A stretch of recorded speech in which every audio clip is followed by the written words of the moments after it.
Our next guest is Talk TV Royal Editor Sarah Hewson. Sarah, thank you so much for coming back on the Royal Report. So look, big news this week. We've seen an update to the Royal website, including some rejigging of titles. Yes, we have indeed, Caroline. And the timing of this was really interesting because all references, lingering references to Prince Harry and Meghan as HRH have been wiped from the royal family's website. It comes 3 years after they stepped down as working royals, and under the terms of that agreement following that infamous Sandringham summit, they were no longer able to publicly use their HRH titles. But they had remained in some references on the royal website. There's been a major clean-up operation, and now there is no reference to them at all. Harry referred to as Prince Harry or the Duke or he, no HRH. But I think in an even more brutal reflection of their now diminished status within the royal family, when you look at the profile page to try and find the Duke and Duchess of Sussex, you've got to keep on scrolling right down to the bottom of the page, right beyond the more minor royals like the Duke and Duchess of Gloucester, the Duke of Kent, Princess Alexandra, for example, until you can find Harry and Meghan. The only person beneath them on the pecking order is the disgraced Prince Andrew.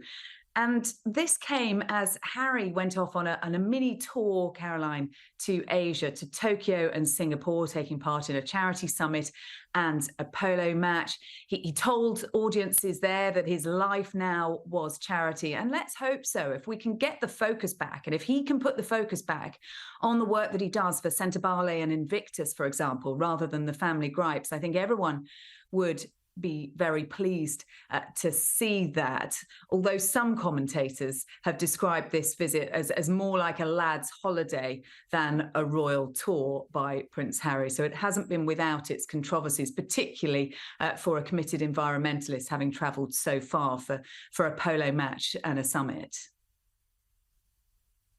Well, Harry is rarely without controversy, but the changes to the website have been described as a brutal reality check. Do we know if there's been any reaction or any response? No direct comments, Caroline, and I think that we've seen Harry putting on a brave face on it. Look, this happened 3 years ago, but it does just give us, as I was saying, this very visual representation of just how much their status has changed and how they really are no longer, although the Queen and the late Queen and the King always insist they're very much loved members of the family, they're not working royals, and they're not considered to be as important in the pecking order as those more minor royals, because they're not working for the royal family now. And obviously there is a lot of disquiet and a lot of tension around the attacks that have been coming from across the pond. And I think, although Buckingham Palace would say that this was just part of the editing process and updating following the death of the late Queen, obviously, to see any reference to Harry as His Royal Highness stripped does say a lot about where he stands now. Now, we've seen some pretty interesting polling this week about the popularity of Charles and William in the US. Can you give us a run-through of the notable results?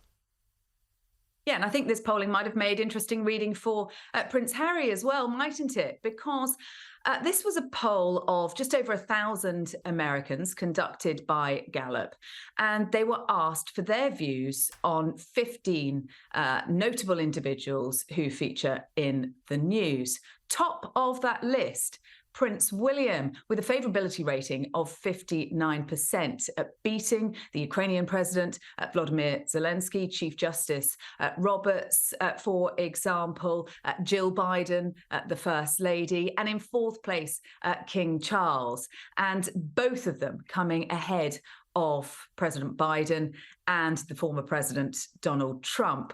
Really, really interesting this, because there was a lot of concern that after the remarks made by Harry and Meghan in their Oprah Winfrey interview, after Spare, after Netflix, that actually the royal family's popularity had plummeted in the United States and had taken a big hit. When Prince William visited Boston at the end of last year, there was some anxiety about how he and the Princess of Wales would be received. And indeed, the first day of their visit coincided with a royal race row at Buckingham Palace, which was far from ideal when he wanted to be putting the focus on his Earthshot Prize.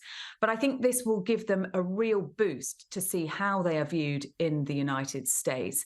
And the timing of this also very good for them, because Prince William due to be in New York in September.